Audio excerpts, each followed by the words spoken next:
ಇದು ಕೋಳಿ ಗೊಬ್ಬರ ಗೆಳೆಯರೆ. ಈಗ ಕೋಳಿ ಫಾರ್ಮ್ ಖಾಲಿ ಮಾಡುವಂಥ ಒಂದು ಪ್ರಕ್ರಿಯೆ ನಡೆದಿದೆ.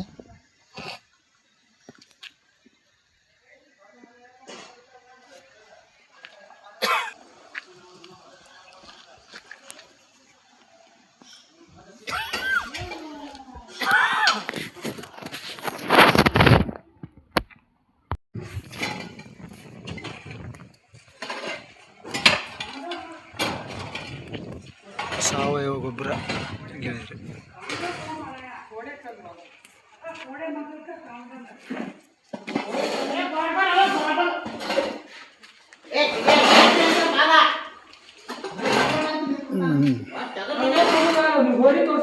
ಈ ರೀತಿಯಾಗಿ ಕೋಳಿ ಫಾರ್ಮ್ನಲ್ಲಿರೋ ಗೊಬ್ಬರವನ್ನು ಖಾಲಿ ಮಾಡ್ತಾ ಇದ್ದಾರೆ ಗೆಳೆಯರೆ.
ಈ ರೀತಿಯಾಗಿ ಗೊಬ್ಬರ ಇರುತ್ತೆ ನೋಡಿ ಗೆಳೆಯರು.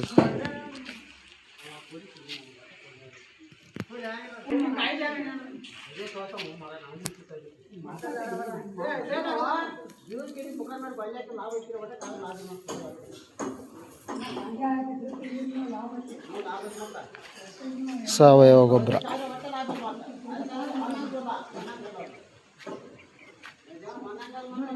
ಇದು ಕಡಿಮೆ 4 ಡಬ್ಬಿ ಹೊಂಡ್ತದೆ ಗೆಳೆಯರೆ. ಇದು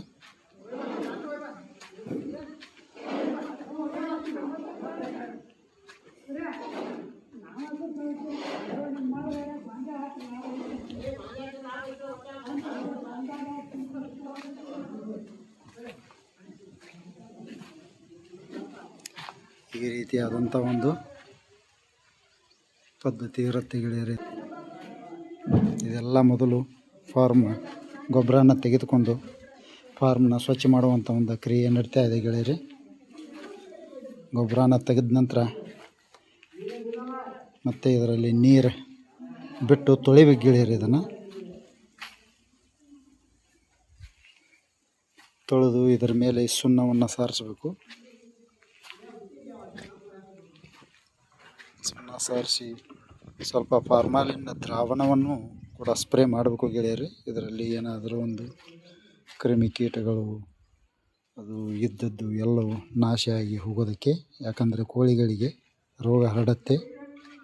ಹಾಗೆ ಬಿಟ್ಟರೆ ಇದು ಬ್ಯಾಟ್ರಿ ಅಂತ ಹೇಳಿದರೆ ಈ ರೀತಿ ಬೋರ್ಡ್ ಬೇಕು ಲೈಟ್ ಅದು ಹಚ್ಚೋದಕ್ಕೆ. ಇದು ಫಾರ್ಮಿನ ಒಂದು ವ್ಯವಸ್ಥೆ. ಇದು ಇಲ್ಲಿ ಫೀಡ್ನ ಇಡೋದಕ್ಕೆ ಒಂದು ವ್ಯವಸ್ಥೆ, ಅಂತರ ಸ್ಟ್ಯಾಂಡ್ ಫೀಡ್ ಇಡುವಂಥ ಒಂದು ವ್ಯವಸ್ಥೆ ಮಾಡಿದ್ದಾರೆ. ಏನಂತ ಒಳ್ಳೆ ಒಂದು ಸಿಸ್ಟಮ್ ಮಾಡಿಲ್ಲ ಗೆಳೆಯರೆ. ಸಾಧ್ಯ ಆದಷ್ಟು ವ್ಯವಸ್ಥೆ ಮಾಡಿ ಇಟ್ಕೊಂಡು ಈ ಫಾರ್ಮ್ ನಡೆಸ್ಕೊಂಡು ನಡೆದಿದೆ. ಈ ರೀತಿ ಇನ್ವರ್ಟರ್ ಬ್ಯಾಟ್ರಿ ಇಡೋದಕ್ಕೆ ಈ ರೀತಿ ಒಂದು ಇಟ್ಟಂಗಿ ಇಟ್ಟು ಕಟ್ಟೆಯನ್ನು ನಿರ್ಮಾಣ ಮಾಡಿಕೊಂಡು ಈ ರೀತಿ ಕರೆಂಟ್ ಎಳಿಸಿಕೊಂಡು ಬೋರ್ಡ್ನ ಕುಂಡಿಸ್ಕೋಬೇಕು. ಇಲ್ಲಿ ಹೊರಗಡೆ ಈ ಬಾಗಿಲು ಹೊರಗಡೆ ಇಲ್ಲೇ ಮೀಟ್ರ್ ಇದೆ ಗೆಳೆಯರೆ. ಕರೆಂಟ್ ಮೀಟ್ರ್ ಬೇಕೇ ಬೇಕು. ಇಲ್ಲ ಅಂದರೆ ಮುಂದೆ ಕಿವಿ ಸಮಸ್ಯೆ ಆಗುತ್ತೆ. ಇವಕ್ಕೆ ಹೀಟ್ ಕೊಡೋದಕ್ಕೆ ಮೀಟ್ರ್ ಅಳವಡಿಸಿದ್ದಾರೆ. ಹೊರಗಡೆಯಿಂದ ಕಾಣುತ್ತೆ ಗೆಳೆಯರು. ಇದು ನಾವು ಒಳಗಡೆಯಿಂದ ನಿಮಗೆ ತೋರಿಸ್ತಾ ಇದ್ದೀನಿ. ಈ ರೀತಿ ಇದು ಕೋಳಿ ಫಾರ್ಮ್ ವ್ಯವಸ್ಥೆ. ಅವು ಫೀಡರ್ ಬ್ಯಾಗ್ಸ್ ಖಾಲಿ ಆದ ನಂತರ ಅಲ್ಲಿ ಮೇಲ್ಗಡೆ ಇಟ್ಟಿದ್ದಾರೆ ಗೆಳೆಯರೆ. ಈ ರೀತಿಯಾದಂಥ ಒಂದು ವ್ಯವಸ್ಥೆ ಇರುತ್ತೆ ನೋಡಿ.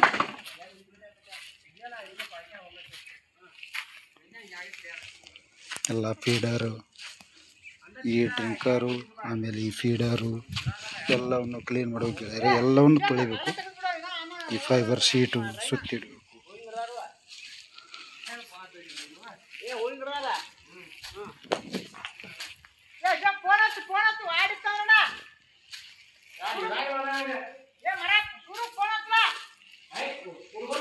ಈ ರೀತಿಯಾದಂಥ ಒಂದು ಗೊಬ್ಬರ ತಯಾರಾಗುತ್ತೆ ಗೆಳೆಯರೆ.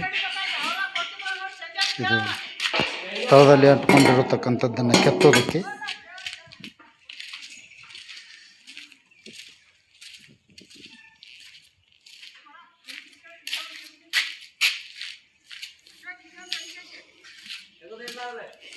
ಇದು ನೋಡಿ ಸ್ಟ್ಯಾಂಡು.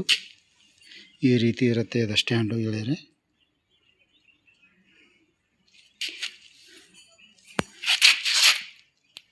ಸ್ಟ್ಯಾಂಡ್ ಇದರಲ್ಲಿ ಫೈಬರ್ ಶೀಟ್ ನಿಲ್ಲಿಸೋದು. ಅಲ್ಲಿ ನಿಲ್ಲಿಸಿದಾರಲ್ಲ ಫೈಬರ್ ಶೀಟು ಮಧ್ಯದಲ್ಲಿ ಸಿಗಾಕಿ ಈ ರೀತಿ ಮಾಡಬೇಕಾಗತ್ತೆ.